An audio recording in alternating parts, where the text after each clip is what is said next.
নাটকের নাম আরো এক 19শে এপ্রিল। আমাদের সঙ্গে আবহে আছেন প্রণব দত্ত, অভিনয় আমি অমিত চক্রবর্তী, সঙ্গে স্বাতী দাস, উপস্থাপনা মগ্নভাগ।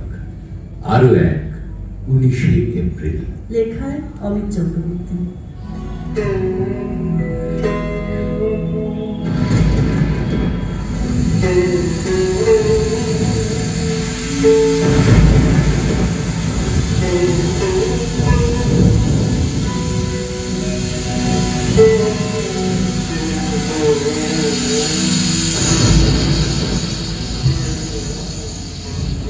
আজি ঝড়ের রাতে তোমার অভিশাপ পরাণ সখা বন্ধু হে আমার, আজি ঝড়ের রাতে। একেবারে অভিশাপ গানে পেয়েছে দেখছি। কি ব্যাপারে? ব্যাপার আর কি, ঝড় বৃষ্টিতে মনটা একটু উড়ু উড়ু। তাই তো দেখছি কিছুদিন ধরে এই চলছে। যাই, বাজে কথা বলবি না বলে। তা তুই হঠাৎ এখন এই ভর সন্ধ্যাবেলায় এসেছে কেন? আমি আসতে পারি না? তোর কাছে আমি যখন খুশি আসতে পারি। তা অবশ্যই পারিস, কিন্তু কেউ কিছু বললো না? না, দরকার এসেছি তাই বললো না। বললে লাভও হতো না, জানি সবাই। দরকার? কি দরকার পড়লো হঠাৎ এখন? সারাদিন কি করছিলি? পড়ছিলাম। কি পড়ছিলি? তো ফাইনাল শেষ হলো সবে। তা পড়ছিলাম। ও, আর তাই আসার দরকারটা হলো। আচ্ছা, কি পড়ছিলি? তোর লেখা। আমার লেখা? কোনটা? কোনটা নয় বল, কোনগুলো? ও বাবা, কেন রে? তোর অসুবিধা আছে আমি পড়লে? আরে কি যে বলছিস তুই! তুই পড়লে আমার অসুবিধা হতে যাবে কেন? তুই তো আমার সেই পাঠিকা। আমার প্রায় সব কবিতা যাকে না শুনিয়ে আমি ছাড়তে দিই না। কবিতা? আর বাকি লেখাগুলো সব পড়াস? মানে কোন লেখার কথা বলছিস বলতো? গত 1 মাসে তোর 3টে গল্প, একটা অনু উপন্যাস আর 5টা কাব্য সংলাপ ও নাটিকা প্রকাশ পেয়েছে নানা পত্রিকায়। তা তো বেরিয়েছে। তার একটাও আমাকে পড়িয়েছিলি? আরে কি করে পড়াবো?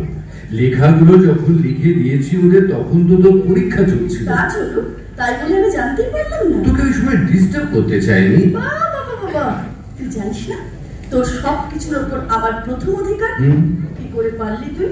ও, তাই রাগ হয়েছে? তবে অভিমান। আর তোর পরীক্ষার পড়ার কি হতো তাহলে? হতো।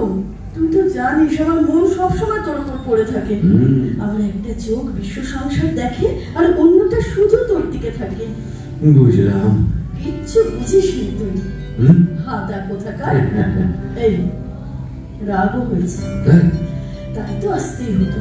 আচ্ছা, রাগটা কিসের শুনি? সংলাপের নামে ওরকম দায়সারা বাজে লেখাগুলো তুই লিখতে পারলি? তোর কিন্তু লেখার অবনতি হচ্ছে। দায়সারা বাজে লেখা? তুই বলতে পারলি এর কথা? হ্যাঁ, নয়তো কি? তুই লিখতে পারবি আর আমি বলতে পারবো না? তুই নিজের বুকে হাত দিয়ে বল না, এই লেখাগুলো যথেষ্ট যত্ন নিয়ে লিখেছিস তুই? কিছুটা ঠিকই বলেছিস। আসলে কি জানিস, ফরমাইশি লেখার এত তাড়া থাকে না। কি হয় সে লেখা লিখে? অর্থ হয়, নাম হয়। কদিন, তারপর তো একদিন এগুলোর জন্যই অনর্থ বদনাম হবে। তখন কেন হবে বলছিস? আশ্চর্য তো, তুই নিজে বুঝছিস না? আরে তুই তো পূর্ণেন্দু পত্রী, সুনীল গঙ্গোপাধ্যায় এদের লেখা পড়েছিস। তোর ওই সংলাপগুলো কি তার ধারে কাছে থাকবে? টিকবে? ও, তাহলে কিছু পারি না বলছিস না? একবারও সে কথা বলিনি। বরং আমার বিশ্বাস করি তুই কারো চেয়ে কম নস। তুই অনেক ভালো লেখা লিখতে পারিস। তুই পারিস। আমি তোকে অনেক অনেক অনেক উপরে দেখতে চাই। আদি, সত্যি বলছিস? তুই বিশ্বাস করিস? কাছে আয়, দেখ দেখ আমার চোখের দিকে তাকিয়ে দেখ, আমি মিথ্যা বলছি কিনা। কি বলছিস ঐন্দ্রী? আমাকে নতুন করে দেখতে হবে না। আমি জানি তুই সব থেকে বেশি আমার ভালো চাস, কিন্তু আমি এত অপদার্থ, এত অক্ষম। ঠাস করে একটা চড় মেরে দেবো এবার। কখন এসব বলবি না বলেছি তো? তাহলে কিন্তু তোকে ছেড়ে চলে যাবে না। তোকে আগেও বলেছি, তোর লেখায় তোর সঙ্গে আমার মনে মনে দেখা করার নির্জন সাথে। তুই সেই নির্জনতা ভেঙে দিতে চাস? না ইন্দ্রি, না। আসলে কি জানিস, মাঝে মাঝে এত অন্তঃশ্বাস শূন্য লাগে, সব মনে হয় কিচ্ছু হচ্ছে না, কিচ্ছু পারছি না, কিচ্ছু থাকবে না। কি থাকবে না থাকবে, কি হচ্ছে না হচ্ছে, এসব আমরা ভাবার কে? আচ্ছা, তুই যখন লিখতে বসিস তখন এইসব মাথায় থাকলে তুই একটা শব্দ লিখতে পারতি কোনোদিন? পারবে কখনো? কোন কবি লেখক কেউ পারবে? কোন সংসারী সংসার করতে পারবে? কেউ কোনো নতুন ব্যবসা শুরু করতে পারবে? কে রে? ঠিক বলেছিস। না রে, লেখা মাথায় এলে তখন আর এসব কিচ্ছু খেয়াল থাকে না। তবে তাই বলছি, লেখায় মন দে, নিজেকে নিংড়ে সেরা রস বের কর। তুই আমার হিরে রে। আমাকে এত ভালোবাসিস কেন বলতো? বাসবো না? ওই পাড়ার পেঁচুকে ভালোবাসবো? আমার পাগলটা, তোকে আমি পাহাড়ের তলায় নয় চূড়ায় দেখতে চাই রে। জানিস ইন্দ্রি, তুই যেভাবে আমায় ভালোবাসিস, স্নেহ শাসন করিস, তাতে না মাঝে মাঝে তোকে একদম রবির বৌঠানের মতো মনে হয়। এটা তুই কি বললি? হ্যাঁ, ঠিকই বলেছি। তুই দেখ, রবি আর তার বৌঠানকে নিয়ে কত কথা, কত ইঙ্গিত, কত গল্প চলে আসছে। অথচ সম্পর্কটা একটা মানুষকে কোন উচ্চতায় নিয়ে গেল। তোর লেখা একটা কবিতা মনে পড়ে গেল রে। তাই? কি ভালো লিখেছি। কোনটা বলতো? ওই সেই যে, একটা প্রায় সমবয়সী বৌদির মধ্যে এক মা থাকে, এক দিদি, এক বন্ধু থাকে, এক নারী। এসব আপনারা কবে বুঝবেন? বয়স তো কম হলো না, নাকি সব বুঝেই কেচ্ছা বানাচ্ছেন কাটতিতে চোখ রেখে? আমার রবির ওপর কিসের রাগ আপনাদের? ও সবার পুজো পায় বলে? আচ্ছা, আপনি কালি ছিটিয়ে প্রমাণ করবেন যে ও মানুষ, তবে রবি মানুষ হবে। আগে রবির মতো দুঃখ পান এক জীবনে, রবির মতো বিরাট হয়ে কাটান কটা দিন, তারপরেও তো ওকে পুজোই করবেন আপনারা। আর কি করতে পারবেন? বিশ্লেষণ, সমালোচনা।